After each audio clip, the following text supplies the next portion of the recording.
The parking lot buzzed with the usual chaos: roaring engines, tires screeching, and the faint smell of burnt rubber hanging in the cool evening air. It was just another Friday night, the kind of night where people hurried to their cars, eager to leave the week behind. The bright overhead lights flickered occasionally, casting long shadows on the rows of parked cars.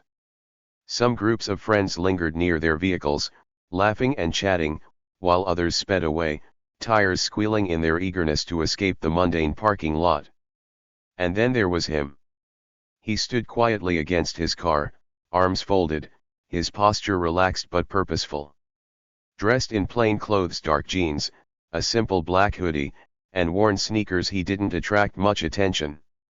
Average height, a slightly messy beard, and an air of calm about him, he looked like someone who belonged to the background. He wasn't the type to draw second glances or stir curiosity. To anyone passing by, he seemed like just another person waiting for someone or something. But appearances can be deceiving. This man wasn't just anyone. Beneath his calm exterior was a force of nature waiting to be unleashed. He was a trained MMA fighter, a man who had spent years sharpening his skills, mastering the art of combat. His fists, seemingly ordinary, had delivered knockouts in packed arenas.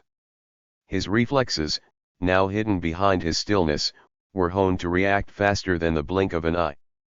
Yet, tonight, none of that was obvious. He didn't want it to be. He wasn't here to make a statement or prove a point. All he wanted was to get through the evening without incident. But fate had other plans. The roar of engines signaled their arrival before they came into view. A gang of bikers thundered into the lot, their motorcycles growling like wild beasts. The sound echoed, bouncing off the walls of the nearby buildings.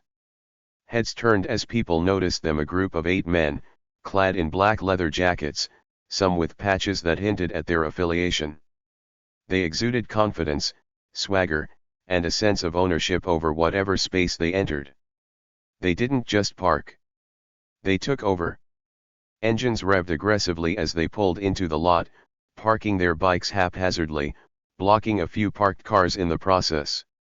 Their laughter was loud, almost as if they were daring someone to challenge them. People nearby avoided eye contact, quickening their steps, not wanting to be noticed. Among the gang, one man stood out: their leader. He was taller than the rest, his shaved head gleaming under the parking lot lights.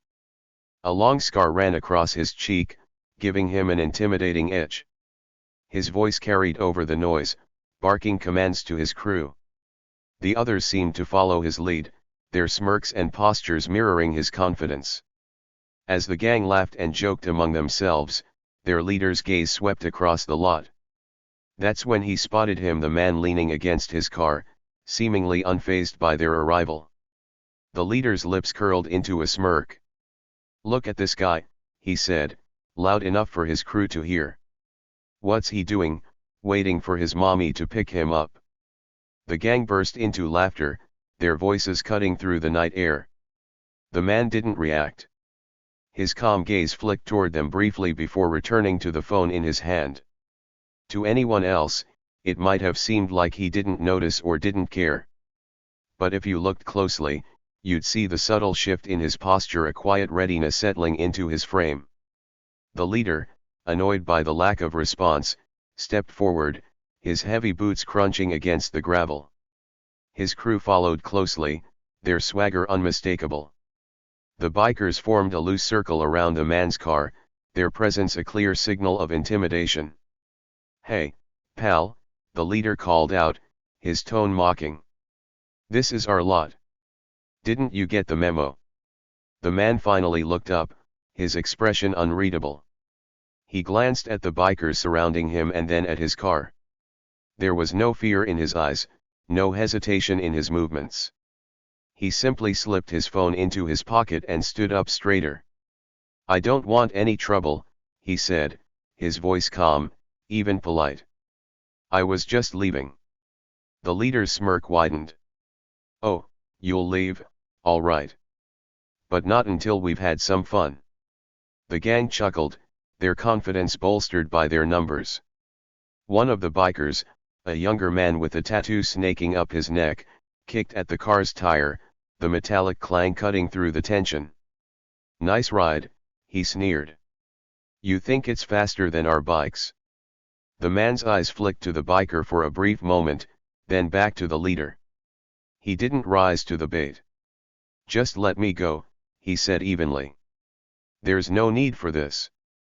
But the leader wasn't interested in letting him go. He stepped closer, the scent of leather and cigarette smoke heavy around him.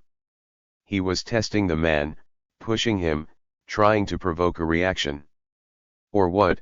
the leader taunted, his voice dripping with mockery. "You gonna call the cops?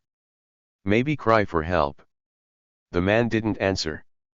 He simply held the leader's gaze, his calm demeanor unshaken. For a brief moment, the leader hesitated. There was something in the man's eyes, something steady, unyielding. It wasn't the look of someone who was scared or intimidated.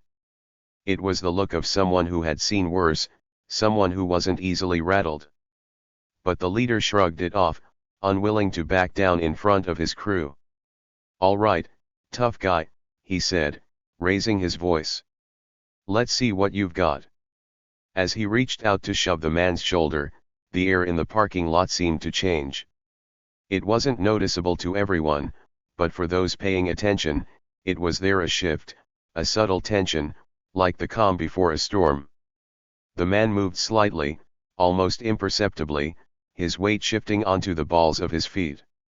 His hands, which had been hanging loosely at his sides, seemed to tighten ever so slightly. It was subtle, but it was enough. And though the bikers didn't know it yet, they had just made a terrible mistake. The leader's hand reached out, the shove more aggressive than playful, but it never landed. In an instant, the man shifted slightly to the side, letting the hand pass him by harmlessly. The motion was so smooth, so precise, it caught the leader off guard. He stumbled forward a step, looking confused as laughter erupted from his crew. "Missed, boss," one of them jeered, his voice dripping with mockery. The gang roared, slapping each other on the back like it was all a big joke. But the leader wasn't laughing. His jaw tightened as he turned to face the man again, his expression hardening. He didn't like being made a fool of, especially not in front of his crew. He took another step forward, closing the space between them. "All right, smart guy," the leader growled, his voice low and menacing. "You think you're funny?" The man didn't respond immediately.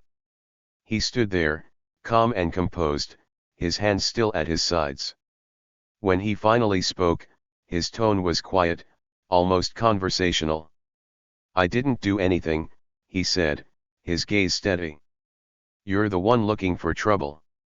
The leader's face twisted into a sneer. "Trouble? Oh, buddy, you don't even know the meaning of the word." He lunged forward again, this time with both hands, aiming to grab the man by the front of his hoodie. But once again, the man moved. It was so subtle, so efficient, it barely looked like he was trying.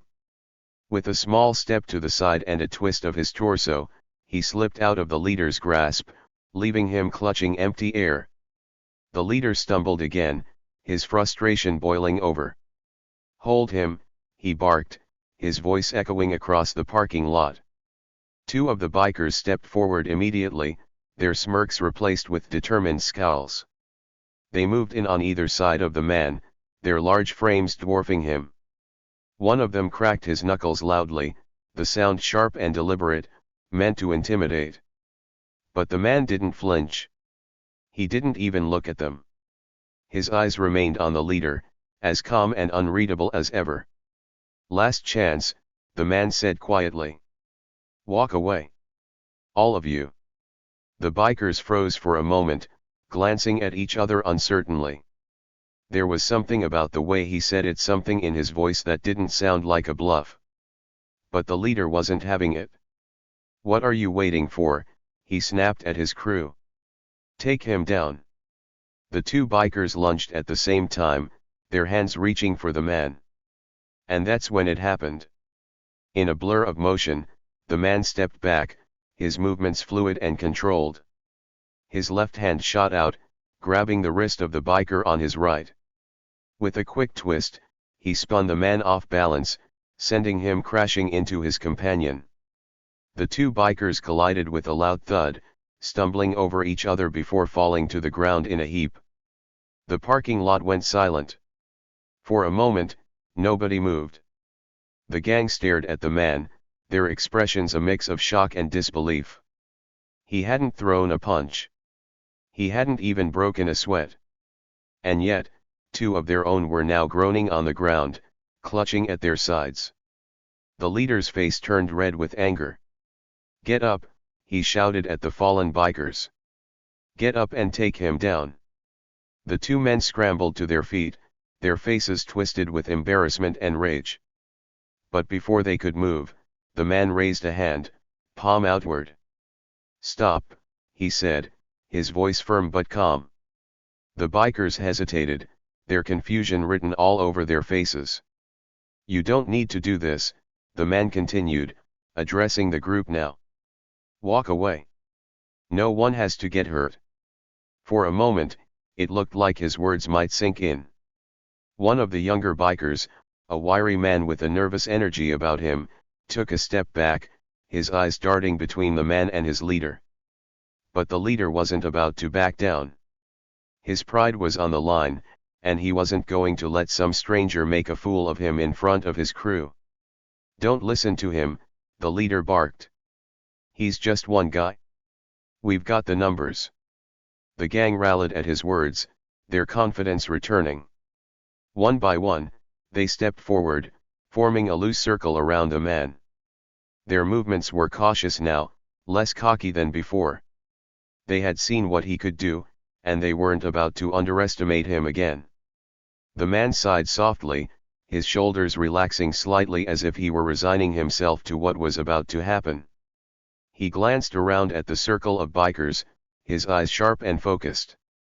"All right," he said quietly, more to himself than to anyone else.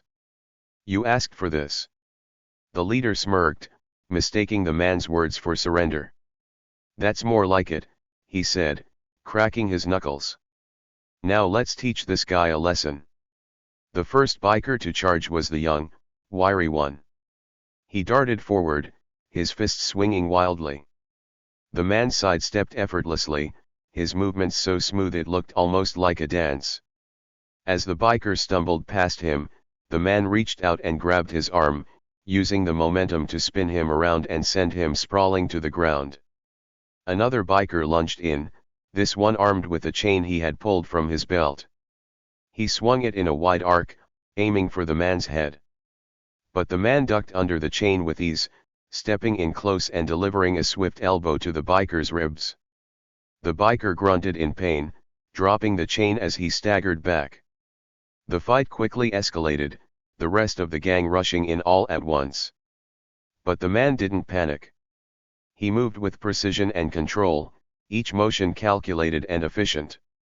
He didn't waste energy on flashy moves or unnecessary strikes. Every punch, every kick, every dodge had a purpose. Within moments, the parking lot was a whirlwind of chaos. The sound of fists meeting flesh, the grunts of effort and pain, the clatter of a dropped chain, all of it filled the air. And through it all, the man remained calm, his expression never changing. One by one, the bikers fell. Some were doubled over, clutching their stomachs. Others lay flat on the ground, groaning in pain. Even the leader, who had charged in with all the fury he could muster, found himself on his knees, gasping for breath after a particularly well-placed strike to his solar plexus. The fight was over almost as quickly as it had begun. The man stood in the center of the lot, his hoodie slightly askew but otherwise untouched. Around him, the bikers lay scattered, their once confident smirks replaced with expressions of pain and disbelief.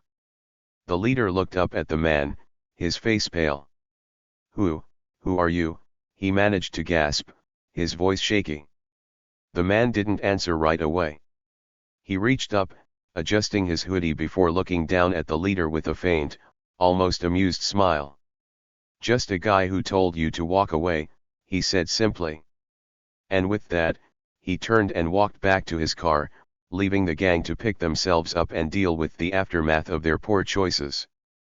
The gang of bikers, about 8 of them, roared into the parking lot like a thunderstorm on wheels, their engines growling loud enough to make everyone stop and stare. The sound bounced off the walls of the nearby buildings, creating a cacophony of metallic snarls and echoes that demanded attention. They didn't care about rules, boundaries, or the comfort of others. They never did. Their arrival was chaos personified.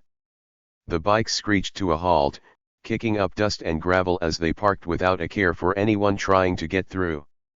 Cars honked as drivers tried to navigate around the gang's haphazardly parked bikes, but the bikers ignored them. They laughed loudly, slapping each other on the back as if the world were their stage and everyone else was just an unimportant extra in their story. It was clear from the start that this group wasn't just passing through.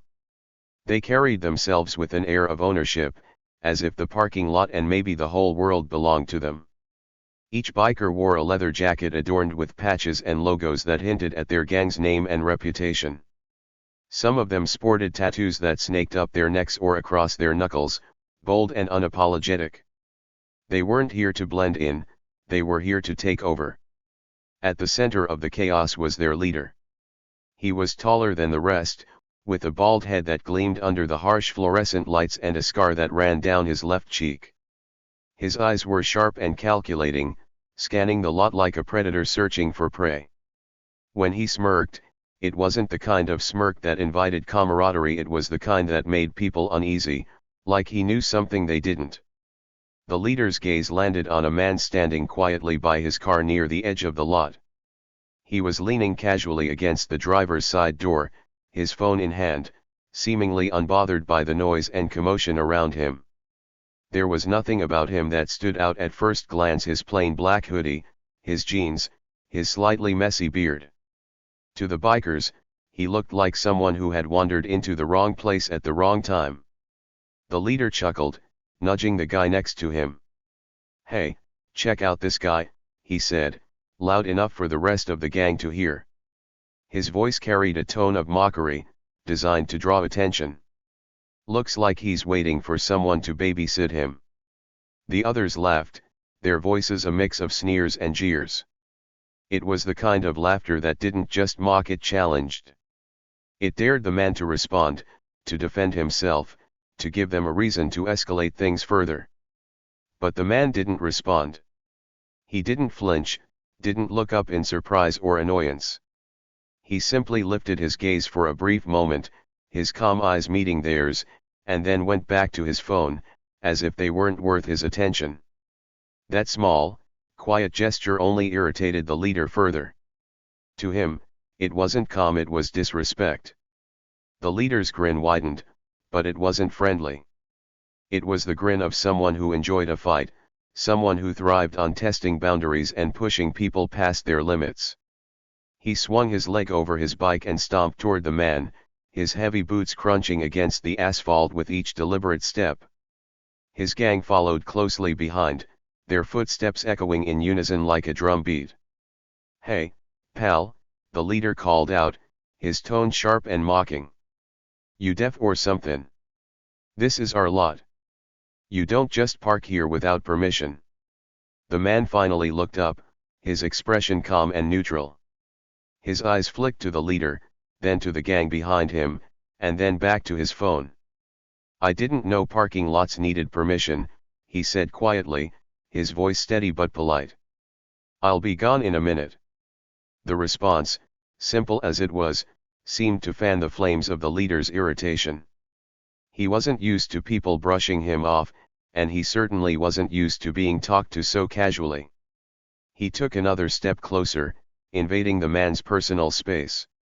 "Yeah, you'll be gone when I say you're gone," the leader snapped, his voice growing louder. "Until then, you follow the rules. And the rule is, you don't park here without showing a little respect first." The gang laughed again, a low rumble of mockery and anticipation. They knew how the scene usually played out. A little intimidation, a little fear, and most people folded like paper. But the man didn't fold. He didn't even move. He stood there, leaning against his car with the same calm demeanor as before. He slipped his phone into his pocket and crossed his arms, his posture relaxed but subtly firm. "I don't want any trouble," he said evenly, meeting the leader's gaze without a hint of fear. "I'm just here for a moment, and then I'll be on my way." The leader barked a laugh, shaking his head as if he couldn't believe what he was hearing. "You don't want trouble," he repeated, his tone dripping with sarcasm. "Buddy, you're in the wrong place if you don't want trouble." The gang closed in slightly, their circle tightening around the man and his car. They weren't touching him yet, but their presence was oppressive, a physical wall of tension and hostility. One of the bikers, a stocky man with a buzz cut and a crooked nose, leaned in and tapped the car's hood with a heavy ringed hand. "Nice ride," he sneered. "Hope you've got good insurance. This lot can be unpredictable." The man glanced at the biker, his gaze steady. "I'd appreciate it if you didn't touch my car," he said, his tone still polite but carrying a hint of warning now. The biker grinned, tapping the hood again, harder this time. "Or what?" The leader raised a hand, silencing the buzz-cut biker with a sharp gesture. He wasn't done with his show of dominance yet. He wanted to draw this out, to make the man squirm, to see him break. "Let me make it simple for you," the leader said, stepping even closer. "This is our lot. Our turf. And if you want to park here, you gotta pay the toll." The man raised an eyebrow. "Toll?" "Yeah," the leader said with a smirk. "A little something to show your appreciation. Cash works. Or," he trailed off, his smirk turning into a predatory grin, "maybe you can clean our bikes. Start with mine." The gang roared with laughter, the sound loud and grating. A couple of them clapped their hands, egging their leader on. For the first time, the man's expression shifted. It wasn't anger, or fear, or even annoyance. It was subtle, just a small, quiet narrowing of the eyes, a barely perceptible tightening of the jaw. "I don't think that's going to happen," he said softly. The leader tilted his head, his grin fading slightly as he caught the change in the man's tone. There was something different about it now, something steady, unyielding, and faintly dangerous. "Oh, it's happening," the leader said, stepping so close that he was nearly nose to nose with the man. "Because if it doesn't, you're gonna regret it." The man didn't flinch. He didn't step back. He simply held the leader's gaze, his calm demeanor somehow more intimidating than any raised voice or clenched fist. "You should walk away," the man said quietly, his voice barely louder than a whisper. "All of you." The gang stared at him, their laughter fading into uneasy silence.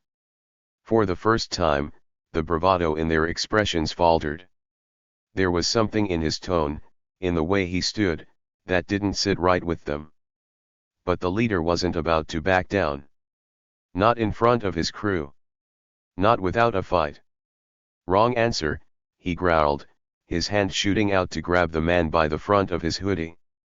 And that's when everything changed. The leader's hand latched onto the front of the man's hoodie, yanking him forward with a force that was meant to intimidate. The gang stood ready, their eyes gleaming with anticipation.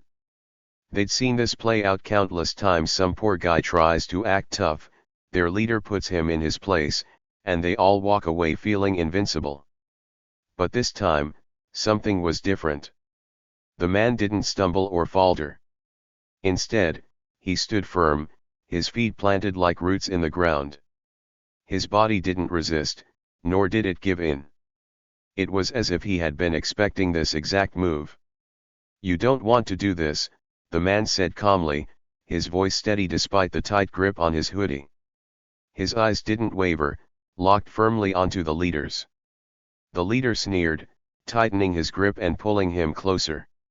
"Oh, I think I do," he spat, his breath reeking of cheap alcohol and cigarettes. You're not gonna talk your way out of this one, pal. The tension in the air was thick now, almost suffocating. The other bikers shifted slightly, their bravado waning just enough to show a flicker of unease. This wasn't going according to the script they were used to.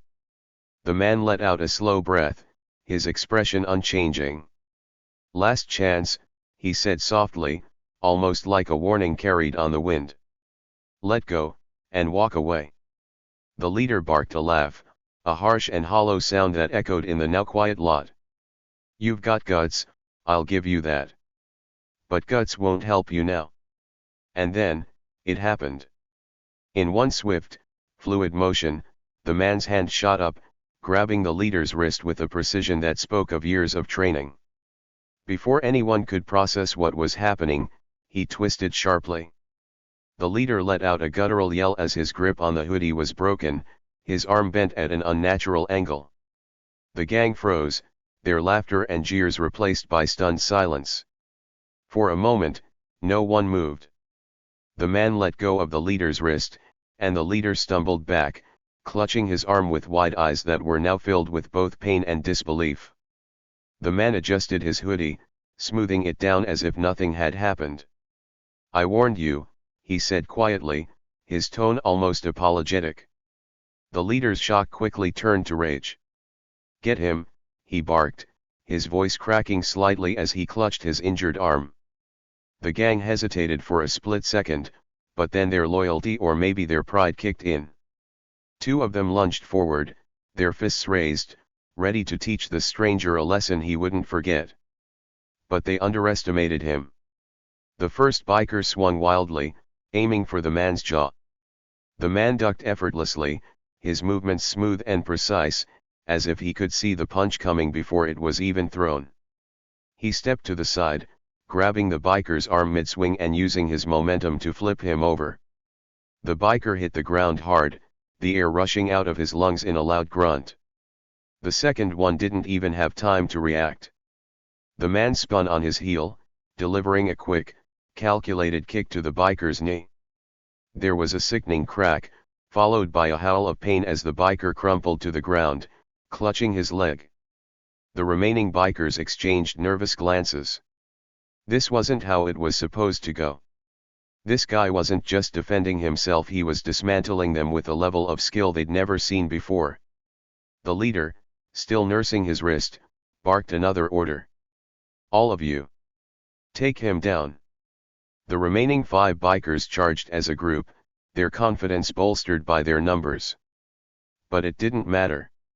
The man moved like water fluid, unstoppable and impossible to pin down. Each attack was met with a counter so precise it was almost surgical. A punch was deflected, followed by a quick jab to the ribs. A kick was caught mid-air, the attacker spun and sent sprawling to the ground. One by one, the bikers fell, each one hitting the pavement harder than the last. The sounds of the fight filled the parking lot, grunts of pain, the dull thud of bodies hitting asphalt, the sharp cracks of fists meeting flesh. But through it all, the man remained eerily calm. His breathing was steady, his movements controlled. He wasn't fighting out of anger or fear, he was simply doing what needed to be done. Within minutes, the chaos was over. The parking lot was silent again, save for the groans of the bikers sprawled across the ground. The leader stared in disbelief, his jaw slack as he took in the scene. His gang, the group that had always had his back, the group that had terrorized so many others, was defeated. The man stood in the center of it all, his posture relaxed, not a single bead of sweat on his brow. He looked down at the leader, his expression calm but unyielding. I told you to walk away, he said, his voice low but firm. But you didn't listen. The leader scrambled back, his bravado completely shattered. Who are you? He stammered, his voice trembling. The man didn't answer right away. He stepped forward, and the leader flinched, raising his good hand in a weak attempt to shield himself. But the man didn't attack. He simply crouched down, meeting the leader's terrified gaze. I'm someone who doesn't like bullies, he said softly. And I don't like people who think they can take whatever they want just because they're louder or stronger. The leader swallowed hard, his eyes darting around as if searching for an escape. But there was none. The man stood up, brushing off his hoodie. "You're going to gather your guys, and you're going to leave," he said, his tone leaving no room for argument. "And if I ever see you pulling something like this again," he let the sentence hang, the unspoken threat more powerful than any words could have been. The leader nodded frantically, scrambling to his feet and barking orders at his fallen gang members. "Get up! We're leaving." The bikers stumbled to their feet, limping and groaning as they made their way to their bikes. None of them dared to look at the man as they started their engines and roared out of the lot, their bravado replaced by humiliation. As the sound of their engines faded into the night, the parking lot fell silent once more.